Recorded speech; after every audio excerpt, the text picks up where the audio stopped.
watching it go, buying low, selling high. Riding the wave, I'm here to stay, living in the digital age. No banks, no fees, just decentralized. It's a crypto paradise. Ooh. No banks, no fees. Alrighty, let's kick this thing off. Good morning from Paradise Surfers. My name is Crypto Amaru, joined as always by Nick the Crypto Hitman, and it is Friday, March 13th. Friday the 13th. I wonder if that's the reason the market is pumping. Is that the reason Bitcoin is outperforming every single other major asset since the start of the Iran war? Or maybe, just maybe, the bear market is finally over and we are entering the next phase of the bull run. The parabolic phase to $200,000 plus Bitcoin and $10,000 plus Ethereum. It may be here, ladies and gentlemen. We have a lot of stories to cover to suggest that we are, in fact, entering the bull market here. Bitcoin, of course, above, I believe, $72,000. ETH above 2,100. Things are looking very good. Michael Saylor is buying an insane amount of Bitcoin. ETFB just launched by BlackRock, the new Ethereum ETF that allows you to stake and earn dividends. We got Bitcoin, the best performing asset since the start of the war. And even the likes of Trump coin is pumping. I'm seeing AI coins pumping. I mean, we're nowhere near the parabolic alt season. We can be honest about that. But damn, things sure feel different today than even just a week or two ago, don't they, Nick? Yeah, I mean, we're not parabolic, but everything we've been saying off this past consolidation has been playing out. We've been liking this consolidation even more so than the higher level one because we have the moving averages to work off of. And we said that we were going to rally off these lows into these moving averages, consolidate. We wanted to see the 200 moving average start to round out and eventually cross from below through the 300 moving average to have bullish formations. Well, what do you know? We are back in, we're consolidating, and we're breaking to the upside. Now, I will say, you're not out of the water, because if you look at the measured move, you have the flagpole here, the flag, and now this flagpole is about to hit its objective. Maybe that's 74,000, maybe that's 75,000. And then you can retest this red line to 72.5, 73,000 and still remain bullish. But nonetheless, we were right. Back into the moving averages, consolidation. Now we're breaking out to the upside. You can see here I haven't moved this for a very long time. This is when we're telling you guys the average of this consolidation is right around 66,000.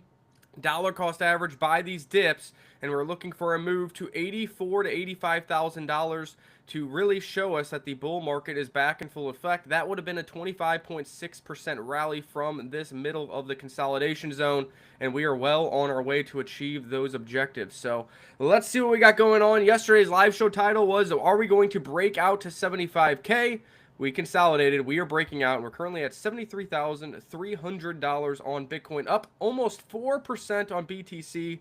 So what is ETH doing? Continuing to outperform, up 5.5% on Ethereum, trying to break out of the same moving average formation. So it is behind the ball in terms of breaking out above the moving average, which tells you still have a couple $100 more rally out of Ethereum to really have these charts of Ethereum and Bitcoin match each other. Sitting here coming into overhead resistance at the 300 moving average at $2,188, rallying off the 200 moving average, rallying off this white midterm consolidation line we've had here for months now, and looking strong. Do you think that this is going to continue through the low liquidity, low volume weekend, or do you think there'll be more shenanigans over the weekend like Trump and the military like to do? They like to strike while the traditional markets are closed, which is great for traditional markets, but sometimes has a negative impact on Bitcoin and Ethereum, as us degenerates don't like to touch grass. I think this move has some momentum behind it, man. This has some legs. This just feels a little different. I don't know. Maybe it's because we got bulls out here on the stream. Cookie Dev, the bulls are back. Look at how many exclamation points Todd has put here. Is that not bullish as fuck? Look how many exclamation points he's got. And, of course, Meek Chapo joining as always. Appreciate you guys. Yeah, I don't know. This move feels different. It really does. If you look at what's happening kind of with the buyers, who's buying right now? It's a confluence of factors, all extremely bullish. One, the ETF buyers, man, are out in force. That's a lot of retail. That is a lot of retail. Also institutions, right? These tend to be longer term buy and hold type of investor. So that's very, very positive, super bullish. Then you have Michael Saylor at MicroStrategy accumulating an insane amount of Bitcoin. I think they may be up to 6,000 or 7,000 Bitcoin bought just this week. And that is because of the tremendous success of his new offering, the financial product known as Stretch, STRC. You may have seen about this more on your feed. It's all over my feed. It's been tremendously successful, paying out an 11.5% annual yield paid monthly as essentially a dividend, which is non-taxable somehow. Don't ask me how it's non-taxable dividend, but it's somehow non-taxable. There's been so much volume coming into this Stretch product. They've generated so much revenue as a result of the volumes between that and the strategy, the MSTR shares, that they've bought, I think, 6,000 Bitcoin in a week. This is incredible, guys. This is, I mean, if you're sleeping on this story, you better wake up. Because if this shit continues, oh my God, there's just not enough Bitcoin to go around. I don't care how many like short sellers and how much, Jane Street is selling. There just ain't enough if Michael Saylor's buying 6,000 a week. Well, we ask ourselves, how can that continue for Stretch, for MicroStrategy, and even for the Ethereum companies? It's all based on hype, FOMO, and volume. So what makes that occur? These type of numbers, these type of liquidity games, volume numbers, accumulation numbers are occurring in the depression of retail in the market, in the underpricing of Bitcoin and Ethereum compared to its counterparts in the traditional markets, precious metals, or even commodities now with oil rallying. So what happens when these get back more to nominal valuations? Bitcoin $85,000 like we've been saying, Ethereum $3,000 like we've been saying. What happens? Well, liquidity grows, volume grows, and speculation increases, which means that more buying and holding coming from Stretch, MicroStrategy, BitMiner, SharpLink Gaming, and whoever wants to hop on the bandwagon. Yeah, man, this is one of these flywheels, these virtuous cycles.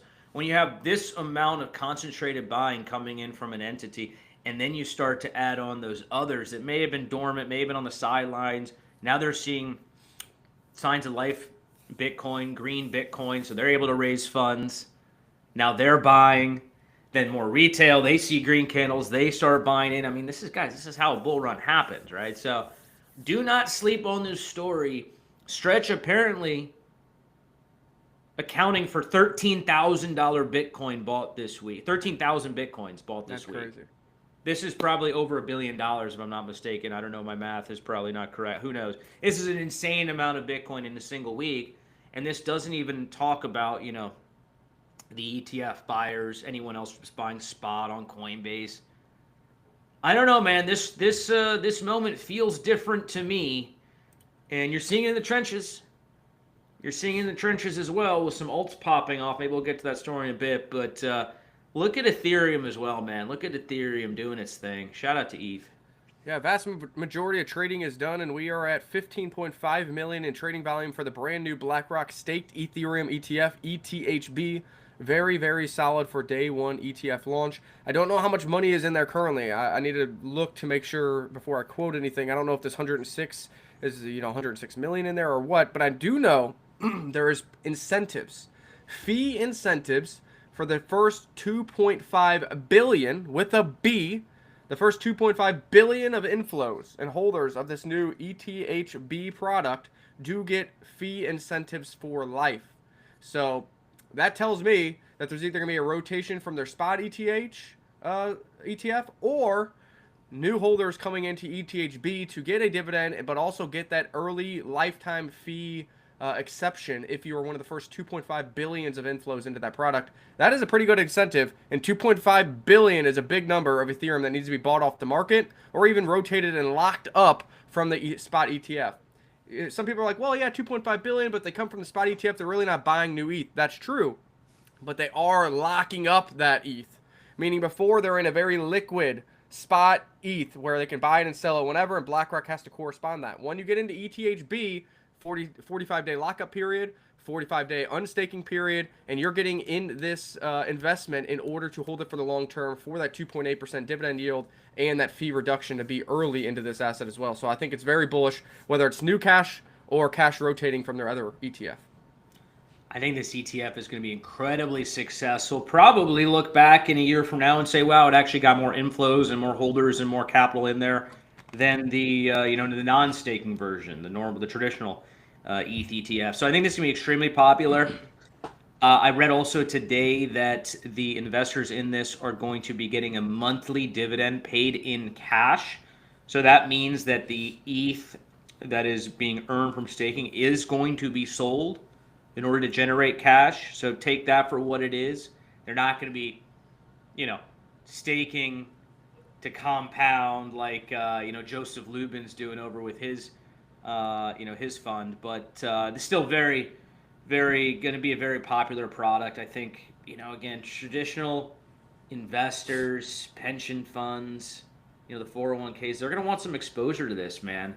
This is a really juicy, super novel, super unique value proposition. The upside of an undervalued tech stock, essentially, with the dividend payout of a more conservative, dividend-paying traditional stock. Very unique value proposition. I think TradFi is going to love it.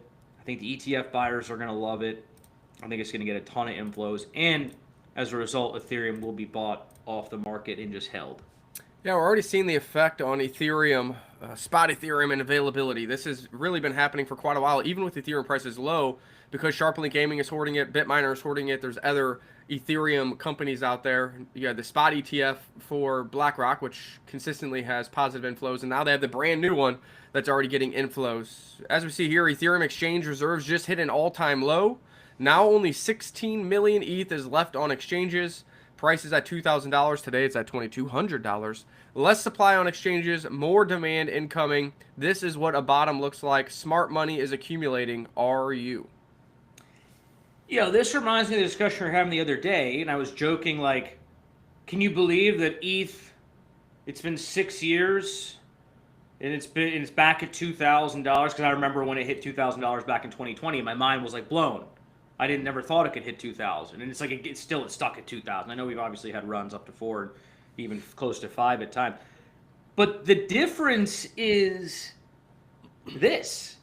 The difference is that the supply, right? It's much more distributed, and it's being held by much stronger hands. So this 2,000, that 2,000 was like in the midst of a big run in like a mania. This 2,000 is at the depths of this, really the 6-month bear market we've been in. But the difference is the supply shock. There just isn't as much ETH going around. The institutional investors are here. The ETF buyers are here. Wall Street's here. Joe Lubin, what's his name? Tom Lee. I mean, yes, the price is the same, but the background and the fundamentals and the macros couldn't be more different than 2020 when it first hit 2,000. So yeah, we could easily be $6,000, $8,000, $10,000 ETH at the height of the mania phase. Yeah, the last 2,000, even though it was that many years ago, and there was a smaller supply of Ethereum, there was more Ethereum available in the open market, and it was occurring during a parabolic run. Like you said today, this is at lows of availability of Ethereum, and after a 6-month downturn, really since the 1010 liquidity crisis that occurred. So totally different things, totally bigger backers now behind it, way less available on the open market, which means supply shock is in play. And yes, more Ethereum can always hit the market. But remember, like you said, now with ETHB, that is being staked, so that takes 45 days to hit the market. Thomas Lee said he'll never sell, even if you want to, takes 45 days to hit the market. Same thing for Joe Lubin and SharpLink Gaming.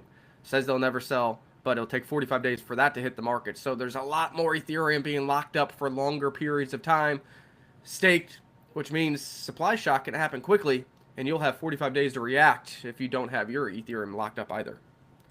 I don't think any of those guys are going to look to unstake. Obviously, the ETF buyers, if they want to unstake, that's their right to do that. But Tom Lee ain't unstaking.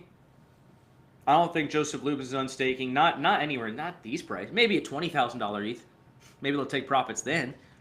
But if you listen to their conviction and their overall investment thesis, this is a long-term investment for them. They're betting on the future of crypto and blockchain and the adoption of it, the mainstream adoption of it with stable coins, AI agents, all the DeFi, all these applications are going to be running on Ethereum essentially.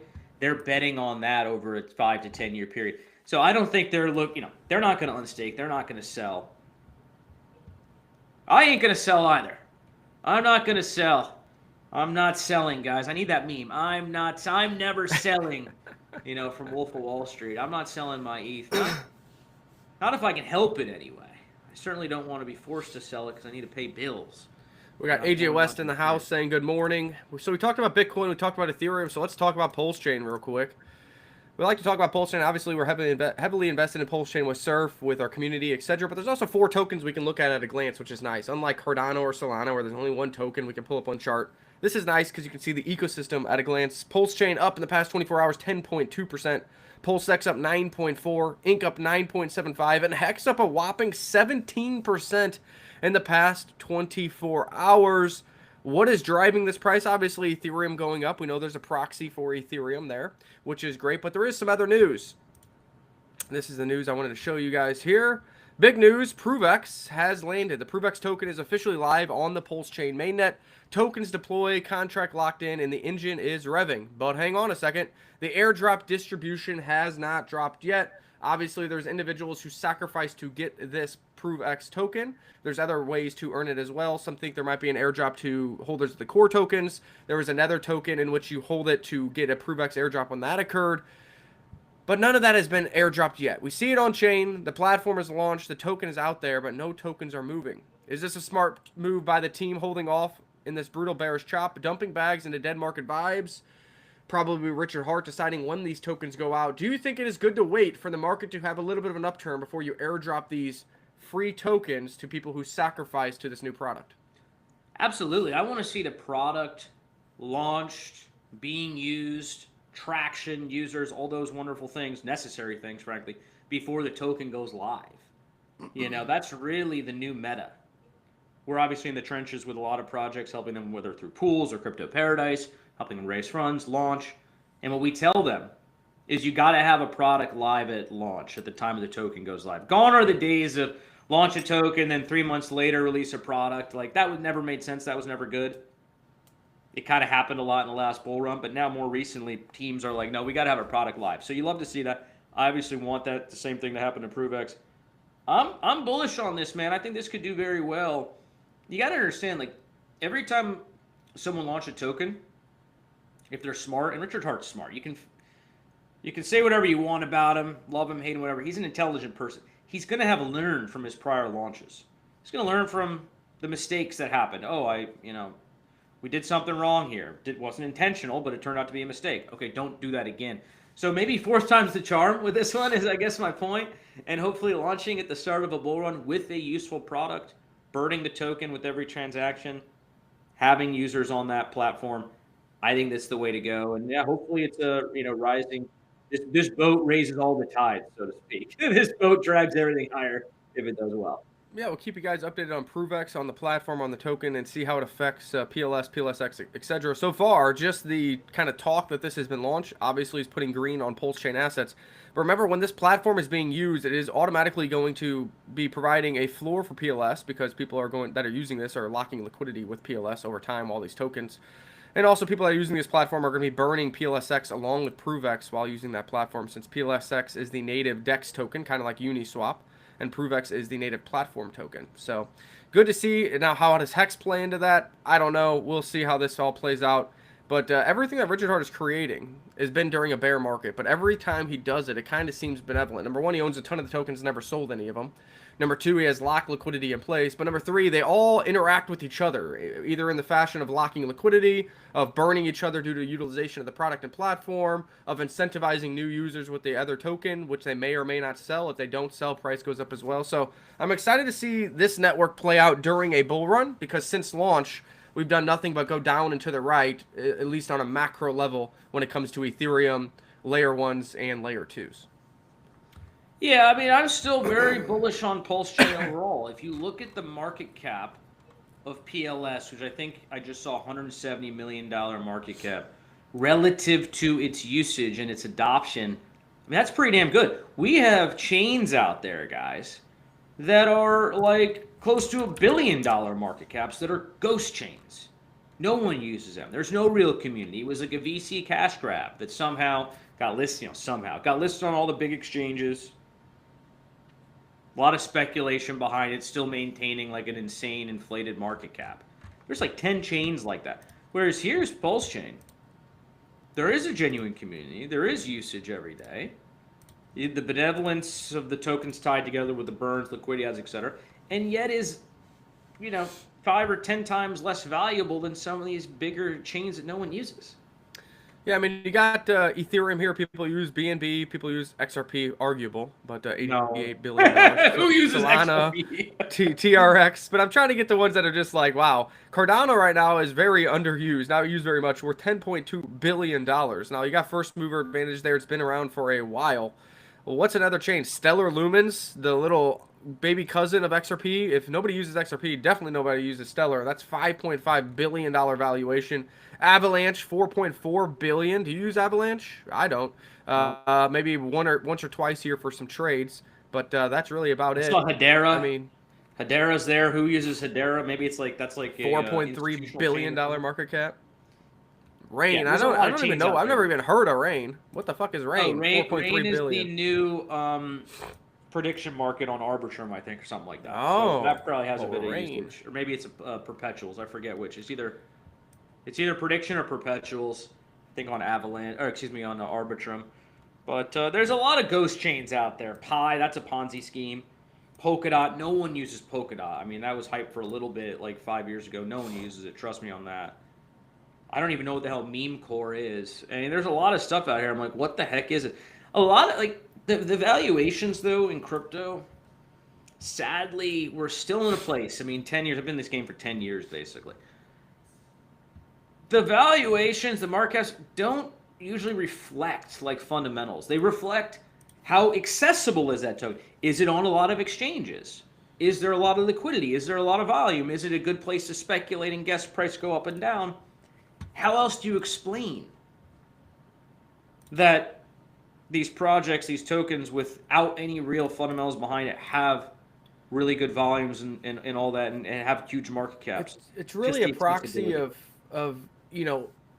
did you launch at a good time, ride the wave of a bull market, and then do you have benevolence within some of your team members and your foundations to buy and hold a ton of those tokens, and then just stay relevant? Once you achieve this high watermark, yes, all tokens are following down 80%, but you're coming off a much higher level. And as long as you have a team that's still going to stick with it, stay active, stay relevant, even if you don't have the user base, if you're hoarding a lot of those tokens and have supply control, you can maintain some relevance of a price floor that seems relatively high here in the bear market. So, at least shout out to them for staying active, or having holders who are going to hold those levels.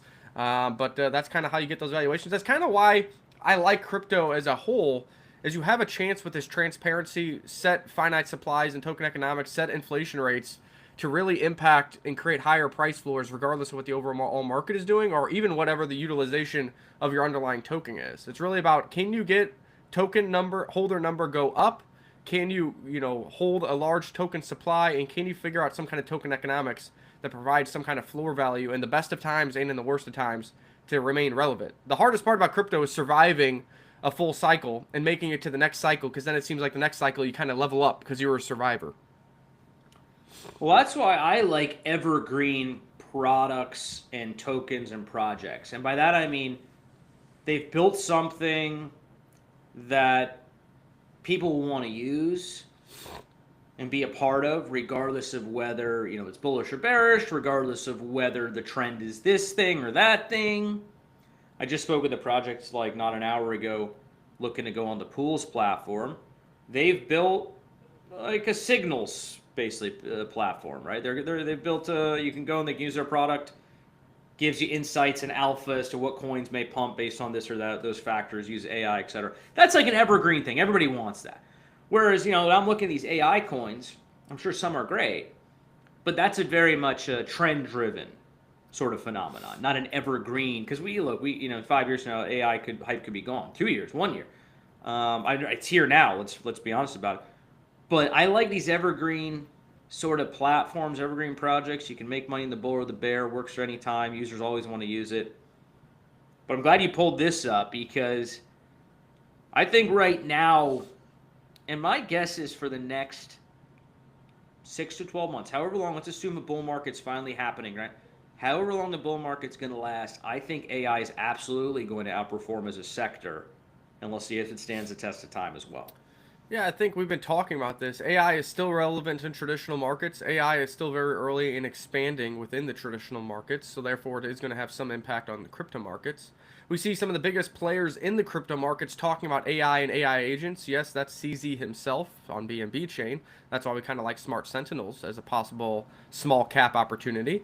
You have Brian Armstrong from Coinbase, who shakes hands with the likes of BlackRock and some of the biggest institutional investors in the world, talking about AI and how it's going to change their platform and change Base Chain, so very bullish. And then, of course, you have other bright people in the space always utilizing AI for their content creation, for token evaluation, etc. So I do think AI is going to be a trend. I think AI is not going anywhere in the short term. And I believe if we are, in fact, in a bull market and have another alt season, that AI tokens, AI coins will continue to be massive leaders in that market as well. We can see in the past month that some of the top AI tokens are outperforming even the growth of Bitcoin, Ethereum, and Solana. And I think that's a trend that continues. So if you're in the chat box, what is the AI token we should look at now? Everybody knows about Render and Tile. Those are like the largest market cap ones. But are you interested in lower cap AI plays like Smart Sentinels or anything else? Are you interested in the AI tokens like maybe a GPU or some of the mid cap ones that had explosive runs in the last AI cycle? Do you think those guys catch a bid as well as they survived this bear downtrend? Well, you know my investment thesis. I'm either like big cap guy, like Ethereum and Bitcoin, that's the core of my portfolio, or like new small cap gems that I think can do like a 10x. Chuck 1,000, maybe turn it into 10. I don't like investing in mid caps where I throw 1,000, maybe it goes to 2, but maybe it drops to 500. You know, it's just like, I guess I'm a degen gambler at heart, but I still have my core portfolio that allows me to sleep at night. So yeah, I mean, look, I think all those are going to continue to do well. The big caps, the tried and true, the Tals of the world. But I'm looking for that outperformance. I'm looking for 5 or 10x or 100x. We've gotten a lot of 100x's, guys, over the years. Sustained 100x's. I think that's like a Smart Sentinels. We got another one coming to the Pools Launchpad called Noya. They're building AI ecosystem to help you with trading on Polymarket, right? So it has a specific use case for prediction markets, but uses AI. There's a lot of these coming up. There's another one called Vibes, which is super cool. I love Vibes, man. Hopefully we get the deal locked in over there. But they built, basically, it's kind of pump fun with an incredible AI twist. You can use their AI technology, prompt basically an entire website, an entire token, just right through their platform and launch it right through their platform. So instead of having to build your own website, build your own this, that, the other, to go along with your meme, you just do it all through the Vibes platform.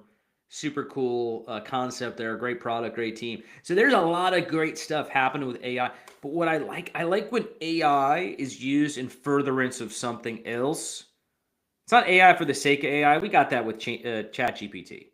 You know, you're not going to beat Claude. Like if you're just building like AI, just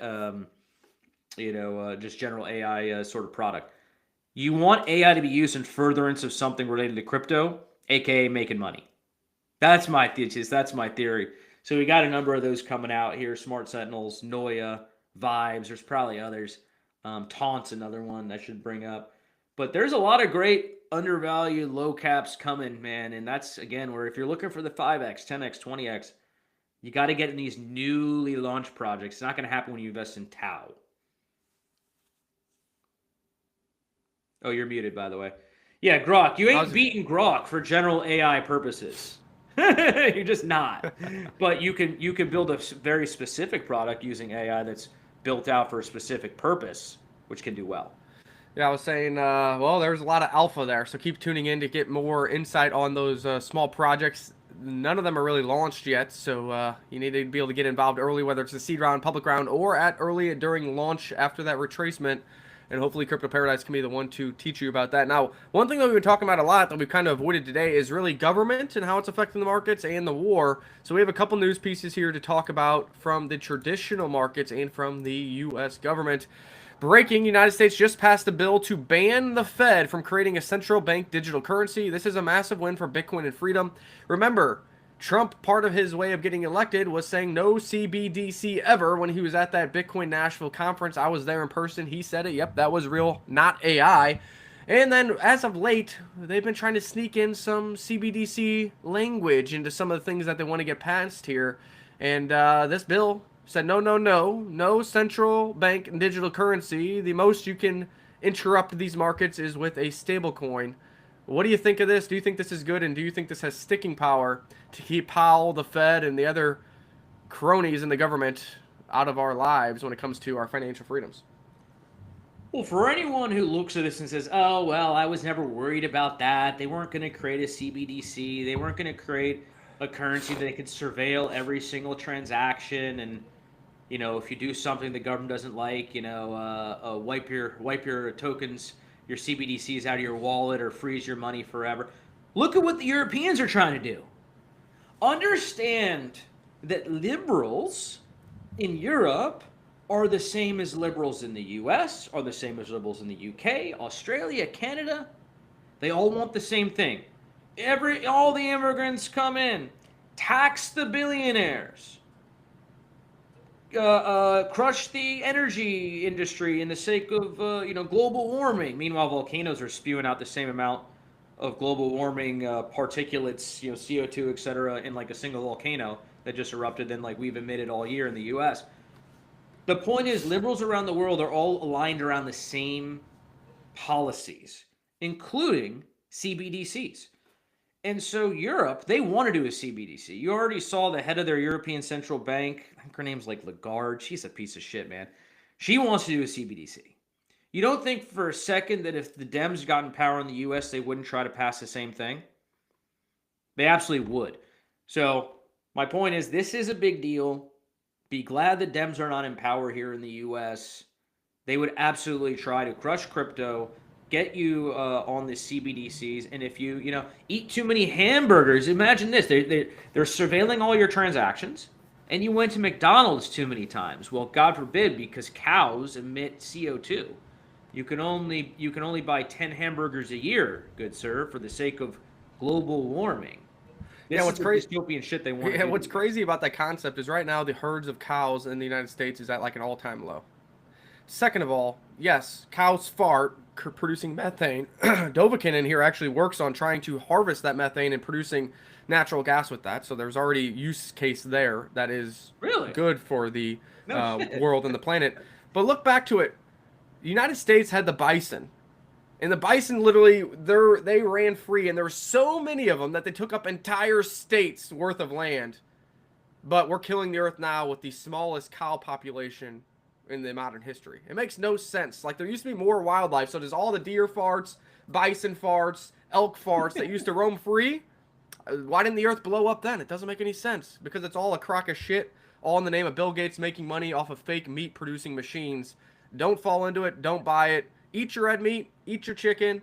Fuck vegetarians. If you're a vegetarian, I think you're missing out on a lot of sources and supplements. So make sure to take your vitamins. But that's all a crock of shit. Doesn't make sense historically when there used to be way more wildlife out there than there is today. And for those of you who are saying that CBDC can never happen, even with the Republican-ran, MAGA-ran government here, 10 people openly in public voted nay against this, wanting a central bank digital currency, and those are your elected officials. Terrifying stuff.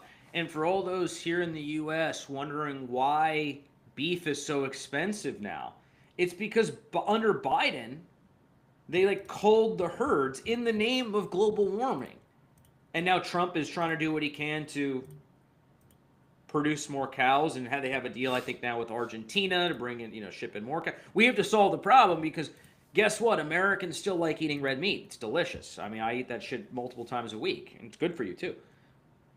So the demand didn't go anywhere. They just hurt the supply, and now price is up because of what Biden did, and now they're complaining. And why is beef so expensive? Well, Biden did it. So you're going to get the same thing if Dems get elected again. same BS policies, same climate, all this stuff. By the way, I also care about the climate. I'm not saying the climate's not something you should care about, but the fact of the matter is, we just had a couple of volcanoes erupting somewhere around the world, and that spewed out and emitted as much CO2 as like the entire country in a year. So it's guys like, I mean, and not to mention whenever China does, they have a lot more people and a lot less efficient, and they have like 1 million coal plants. So if like, unless the whole world is aligned around this, like you not eating a hamburger ain't gonna do shit. Yeah, I mean the other thing too is a lot of the things they create in the name of climate change. So everybody has a car, and you probably have that auto on start feature. Terrible feature. Makes cars cost more, makes cars not last as long. But in the name of climate change, that means your car isn't running when it's at the red light, right?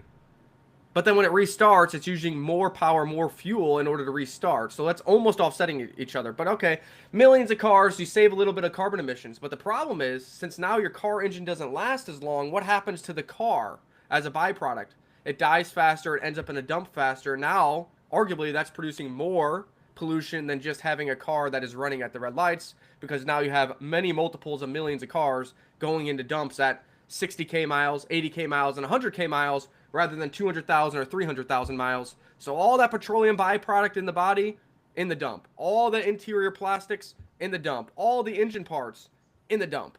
So all in the name of saving zero point 0.2 microparticles of carbon emissions at the red light, your car is going to die 5 years earlier and find its way in a dump. It's just the stuff doesn't make sense. The regulation doesn't make sense. And when you look at the lifespan of these things, you're creating more emissions by creating more waste rather than just not having that regulatory framework on it. Yeah, I mean, it reminds me of when they tried to replace meat with the fake meat. Well, just producing that fake meat also caused a lot of emissions. So, I mean, there isn't a great solution to stuff. I wouldn't worry too much about it. Look, if you had a beach house on, coastal North Carolina, maybe you should worry a bit about, seas rising. It's not going to be a permanent thing. It'll just be during storms. Your ship might get effed up. But outside of that, I don't know why people will be panicking, right? It doesn't really affect you. The market isn't panicking right now. New high for Bitcoin, $73,464. We are getting overbought on the RSI, but you still have room on the technometer. We're breaking out above the moving average that we've been talking about. Let's see where we run into some resistance here. And remember, we want to hold the 72 to 72,500 level where the current 300 moving average is sitting for the uptrend to continue. Meat is good. Meat is good. Right. We got to finish. I'm going to make some meat tonight. I make meat every night, but I'll make meat tonight. We had a glorious, speaking of global warming, we had glorious 3 days of like summer weather this week. And I was out there grilling every day and the kids were playing. It was just such a wonderful time. And then now it's back to like 30. This is bullshit. 30, cloudy, and Mandami's trying to raise taxes. Gotta love it. Talking about another Fed pal here, another conversation. We talked about CBDCs. Breaking news, the PCE price index came in at 2.8%, and expectations were 2.9%.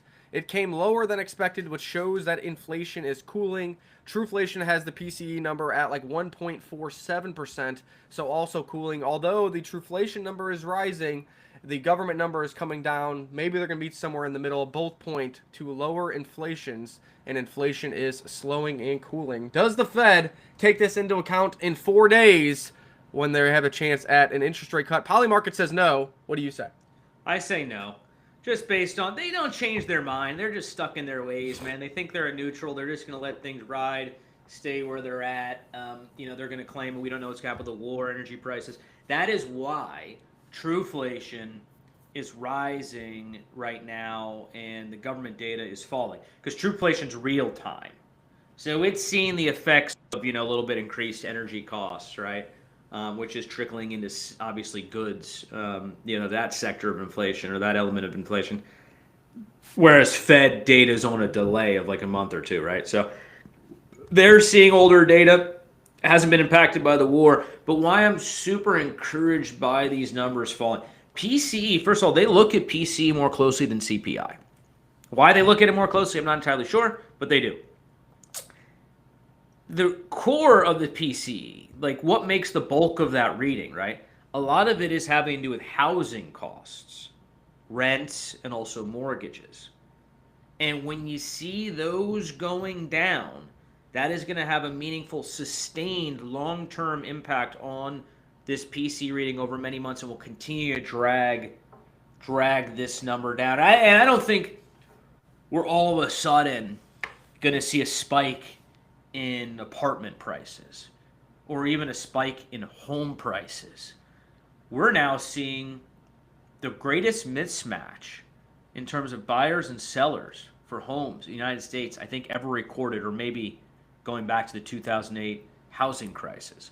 So there are so many more sellers than buyers right now, due in part to the extremely high interest rates we have, that prices are going to go down more likely than up. And so that's going to have a continued positive impact on these inflation readings.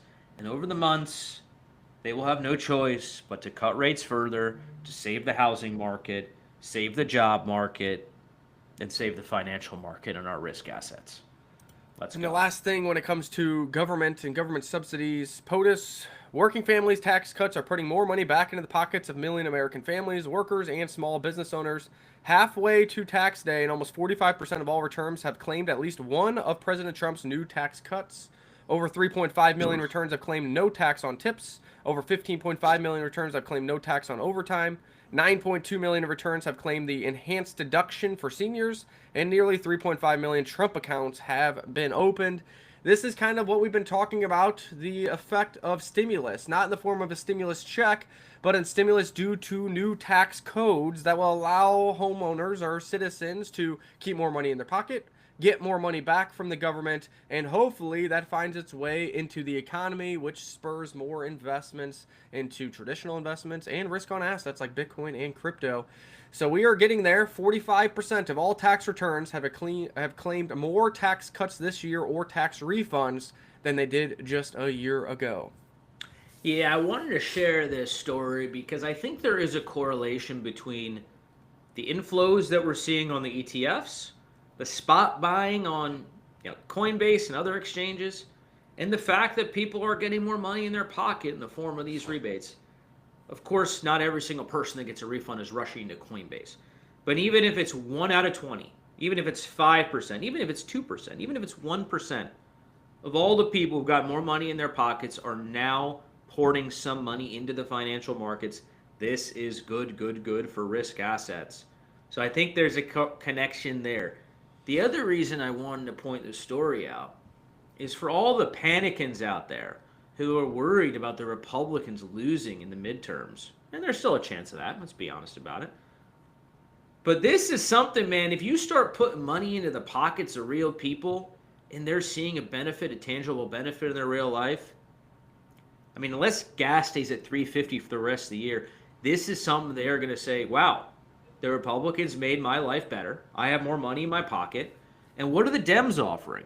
Higher taxes to ship that money to like nonprofits, NGOs, ends up in the hands of Somalian scammers. That's what the Dems are offering you. Steal your money, give it to these immigrants to defraud everybody.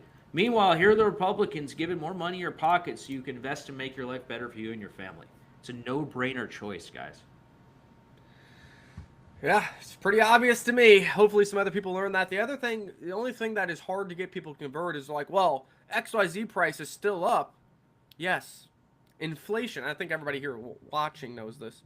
Inflation is a compounding metric, meaning once inflation is created, never in the history really are you going to have negative inflation. So when you had 22% inflation in 4 years under Biden, well, you can't get that back. But what you can do is try to make sure that moving forward, you have inflation that's between 1 and 3%, to slow down the depreciating spending power of the dollar and to slow down how your pocket is being hurt by inflation year after year, which means you have a chance to get that 5% raise in your job, offsetting the 2% inflation. You're actually progressing 3% in your life. When you had 22% in 4 years, you cannot keep up with that inflation rate, which means that even if you were getting 2 to 5% raises annually at your job, which isn't the case for most people, you are still falling behind in life. So keep that in mind. Yes, egg prices and some prices do go down below what they were because of crazy regulation that Biden had that caused those prices to spur. But as a whole, prices and inflation never goes down. It only compounds. It's about how low you can keep that inflation so that you can catch up or surpass that with your raises in your daily life. Yeah, I mean, the way you can overcome it, because inflation's built into the system. They want inflation. Their target is 2%. Oftentimes it's above that. They want 2%. So just think about that. They want to inflate away the value of your money by 2% every year. And there are decent arguments for why you actually want that, because you do want people spending money rather than just hoarding it. And so to have the value go down slowly, okay, it encourages me to, instead of hoarding all my money, I go out and I instead buy that new washing machine that, needed fixing anyway. And then that spurs on more economic growth and so on, because the people that built the washing machine sold me the washing machine, blah, blah, blah. That's economics 101. But regardless, the value of money is going down every year, no matter what. I don't care who's in power, right? This is what the Fed is designed to do. How do you beat it? Well, one, most people's jobs, they do, if you're good at your job, you're going to get a minimum 3% raise every year. So you'll barely keep up with inflation just through your job. So that's good. The second thing, the more important thing, though, is be invested in hard assets that are not inflationary, right? Could be Bitcoin. The inflation rate of Bitcoin is like less than 1%, and it's going to continue to go down. Of course, every 4 years that gets cut in half. The next halving is in 2028. Ethereum, I think the inflation rate of Ethereum is sub 1%. Because yes, new Ethereum does get added to the supply, but that's offset by the burns, right? Ethereum converted over to a burning network, 2 or 3 years ago with one of their big upgrades. So you want, and the real estate's the other one, right? Or S&P 500. You want to be invested in stuff because that's how you beat inflation over time. But for anyone who's super worried about inflation, normally your raises do keep up with that, do they? I haven't had a real job in like 7 years, but that's what I remember being the case. Is they do give you a raise 3% a year. Better yet, switch jobs. Yeah, every 3 years, switch jobs. That's how you get that big 20% jump, 30% jump. So in any event, look, this is the system, guys. We can wail, bitch, and moan about it. You ain't changing the system. You just have to adapt to it and do the best thing you can given the facts and the environment you live in. Well, normally gold is the best investment during times of war, but during this Iranian thing, nothing is really happening for gold or silver. It's pretty much flat and really sitting on its moving average here. If it gives this moving average away, I see a steep decline in gold below the 4,900 level to find support once again on this red moving average. But has Bitcoin become the new gold? Because the data shows that Bitcoin is the best performing major asset since last month's strike on Iran. Bitcoin is up 7.3%, even higher today as we've seen a green candle. The S&P and NASDAQ are down 1 to 2%, probably flat today with their green candles, and gold is down 3.7%. Silver is down over 10%, passing the geopolitical stress test. So is this more of a proxy of just Bitcoin and Ethereum has been undervalued compared to everything else, or is there something to this where people in times of war are actually looking to Bitcoin and Ethereum here? Yeah, this has been one of the most surprising things of the Iran war, because if you were to poll the degens or even the Wall Street guys prior to the war, they probably would have said, "Oh man, this war is going to be bad for risk assets, right? Oil is going to spike, fear and panic are going to set in, and everyone's going to sell their risk assets and sort of move their money over into gold, right?" It almost feels like the market front ran the conflict, didn't they? Right? They front ran the conflict. Gold ran up. Then as soon as the news itself drops, right, it's buy the rumor, sell the news. As soon as the news dropped of the war actually happening, people are like, okay, I'm moving out of the traditional hedges, and we're moving out of gold and silver, and we're moving into Bitcoin. They're not even moving in S&P. S&P hasn't done that well. NASDAQ hasn't done that well. They're basically down, right? All of a sudden, Bitcoin is outperforming everything. I mean, it's kind of like, I don't know what to make of it. What's the narrative? Is Bitcoin digital gold again, or it was just super oversold and people saw an opportunity? I don't know, man. I don't trade Bitcoin. I just been holding it for years. I'm going to continue to do that. So I don't know what's in the head of all the investors, but I'm very, very happy to see Bitcoin outperforming. Yeah, I would love for gold to give up this moving average and drop, even if it's only $200 lower, because we have seen when that rotation happens, it will keep momentum behind Bitcoin. That would be lovely to see. Plus, gold has been on a massive parabolic run anyway, so it can drop as low as, 4,400 and still be okay if you're a gold bug and you hold gold. The structure's still there, but a drop from 5,100 to 4,400, I think, would fuel Bitcoin and Ethereum's momentum higher as well. With that said, what is Bitcoin doing right now? Come on, Bitcoin up 4.6%, 73,771, a new high for the move, a new high for the day. Obviously, you're going to have overhead resistance right here, right now at 74K. Our live show yesterday said 75K is a decent target. And again, you really don't have confirmation of a massive bull market till you get to this level up here that I've had marked for a month, above $84,371. I like what I see so far. We can slow up overhead resistance. The volume is slowing a bit. You are overbought here on the RSI. You have room on the tech. But again, if you hold 72,000, 72.5, that is a normal, healthy retracement back to the top of the moving average, and upward and onward we can continue. Yeah, I wouldn't be surprised if we saw a little correction on Bitcoin after this nice little run here. But remember, it's Donald Trump's world. We're just living in it. It's Donald Trump's world. We are just living in it. He could single-handedly cause these markets to pump massively if he just declared the end of the Iran war. And I think the markets are basically coming around to the idea that, okay, World War III didn't happen, so our worst fears didn't materialize. No country really came to the aid of Iran. In fact, Iran attacked all their neighbors, and everyone hates them more.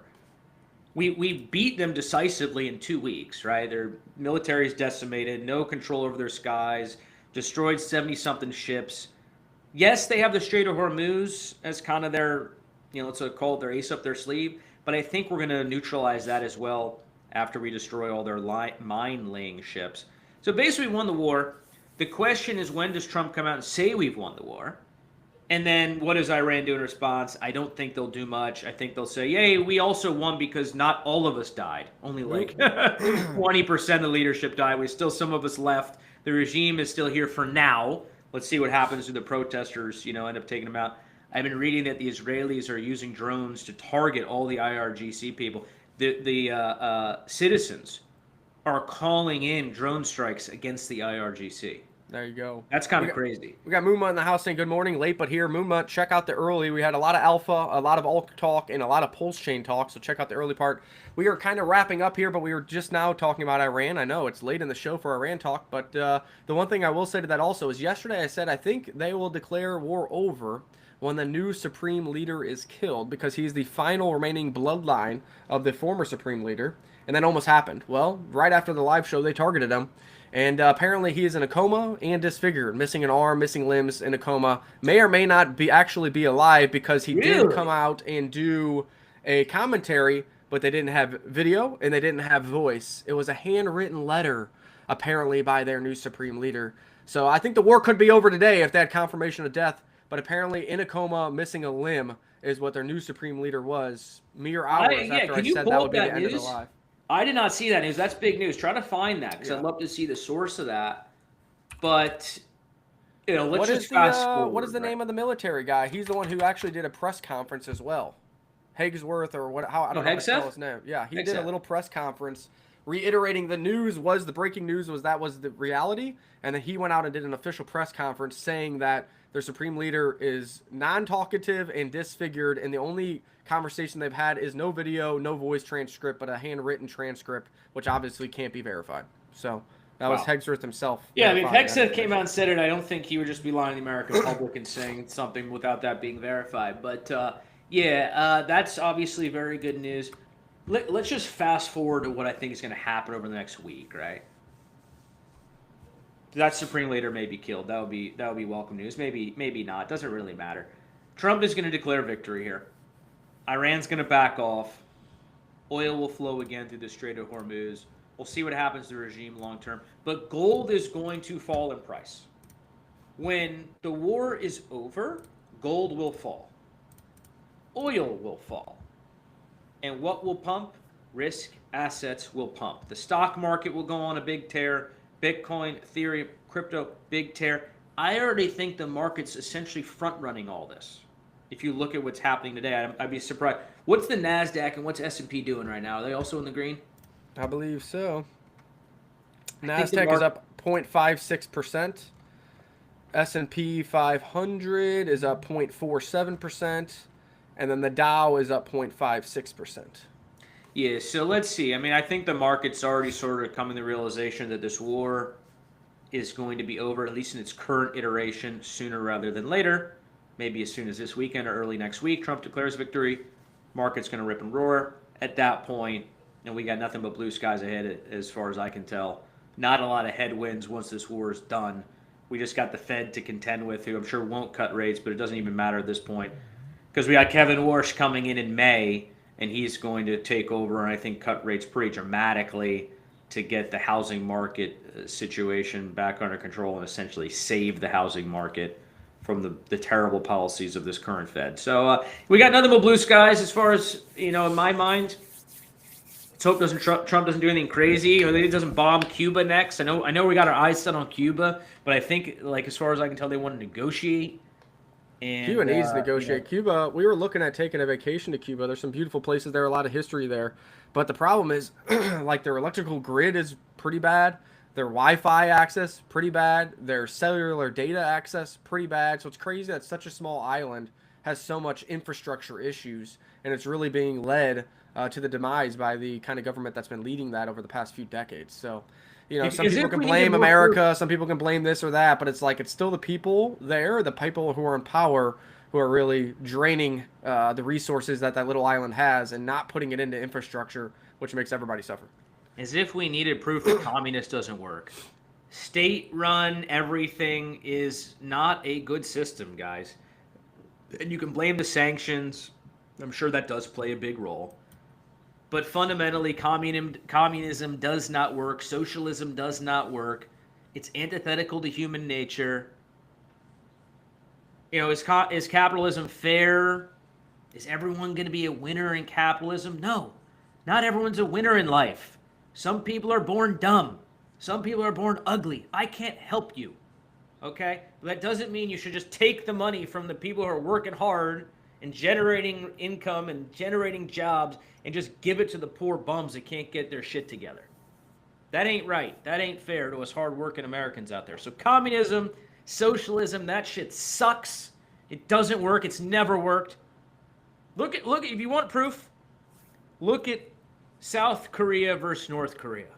Look at South Korea 60, 70 years ago was coming out of the Korean War, was one of the poorest countries in the world, South Korea. And now it's astonishing what they've done with their society, man. One of the wealthiest countries in the world because they unleashed capitalism, they unleashed human ingenuity, they didn't choke people with regulations and state-run bullshit. And then look at North Korea. They don't even have their lights on half the time. People are starving. And people still want to vote for Mamdani. Absolutely insane. And now South Korea wants to join the fold and allow their publicly traded and public companies to now buy Bitcoin, hold Bitcoin, and put it on the books. South Korea officially lifted a 9-year ban prohibiting companies from buying Bitcoin. Buckle up. Now, I don't know how big all those companies are, but there is some big-name companies in South Korea. We know that the South Koreans are degenerates by nature. They like gambling. They like trading. And South Korea in alt seasons does have a big impact. When you do South Korean marketing, you will see green candles on your asset. So it'll be interesting to see how many of these companies wanted to divert some of their South Korean fiat, some of their USD fiat that they've built up and has on their books, and buy and hold Bitcoin as a diversifier to their portfolio. They haven't been able to do it for the past 9 years, and now they're able to, as the other institutions, as the other governments are turning on and doing the same thing. Dude, the first company, publicly traded company from South Korea that switches over the Bitcoin strategy approach or the meta plan approach is going to do incredibly well. Because like you said, South Koreans, they're degenerate gamblers, but apparently gambling itself is actually legal in South Korea. I don't know if that's still the case. Maybe we can look that up real quick. As far as I know, that is still the case. Actually going to the casino or DraftKings or whatever, all the shit that we do here is technically illegal there. And so crypto and Bitcoin investing became kind of that outlet for them. Maybe they become heavy in the prediction markets. I'm not sure. But this is big news, man. The first company from South Korea that basically takes the strategy playbook, I think it's going to do incredibly well because all their countrymen are going to ape into that. And that's going to be more Bitcoin bought up and, more held off the market, all those wonderful things. So I think this is big news. Shout out to any South Koreans. I don't think we have a lot of South Koreans watching the show unless they're living in the States or Europe. But we love you guys. Keep up the good work. Good work on being capitalists, by the way. For anyone who needed proof, communism doesn't work, capitalism does. Just look at the trajectory of those two countries over the past 60 years. Case closed. We covered a lot today. It was the first time that instead of just macros and Iran war, we were able to cover the charts of Bitcoin, Ethereum, and other altcoins, Pulse Chain being included in that. Go watch back because Crypto Amaru also name dropped about 3 or 4 small cap projects that will be launching soon in the AI sector and other sectors that you might be able to get access to if you own 200,000 Surf, or you might be able to get access to if you buy some Pool X tokens. So you might want to do that while prices are cheap, because right now it costs you a couple $100 to get the access and to be a VIP. A quick 5x or 10x turns that couple hundred into a couple thousand, which makes it a little less feasible, especially for the retail market after this bear trend. That's a great point, man. Yeah, like right now it's like $100 to get in the Surf DAO. Once we get back to $1 million market cap, that's over $2,000. That's a pretty big difference. Pools right now, I think it's $1,000 to get in. That could easily run back to we could easily back that. It could cost 5,000, 10,000. I mean, there were times in the last bull run, it was so, people were seeing so many gains from new projects, because that's where the big gains are, guys. Let's just be honest. Like, the big gains don't come from a project that's already launched and number 300 on CoinMarketCap. You're not getting a 10x out of that one anymore. Where you get the 10x, the 20x, the 50x. That's the new project. And how do you get the new projects? Through the launch pads.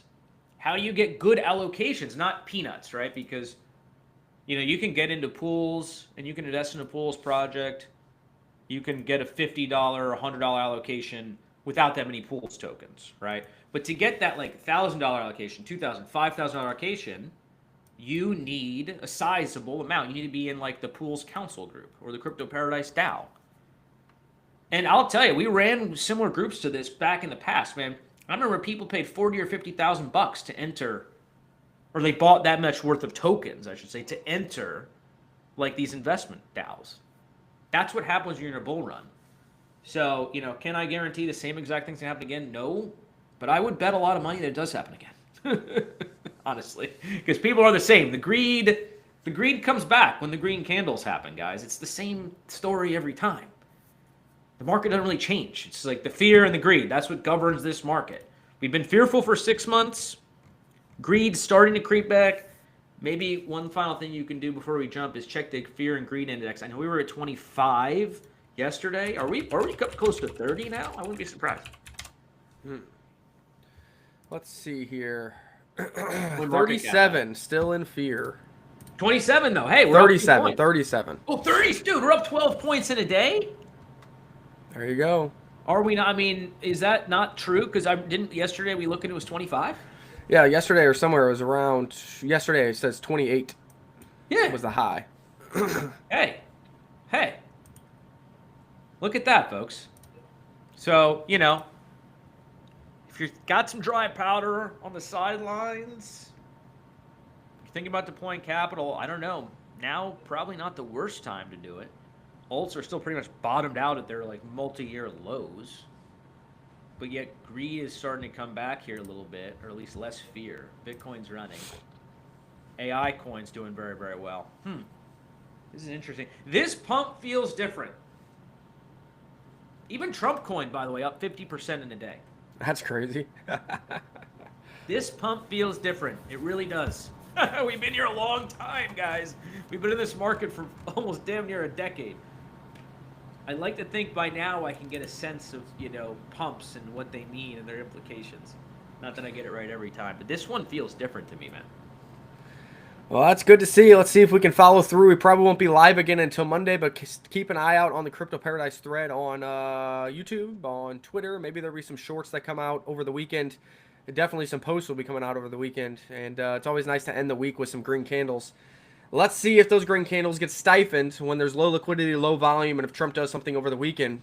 Maybe a final last hurrah of military efforts, a final last bombing that might impact Bitcoin and Ethereum on the way out of the Iranian war.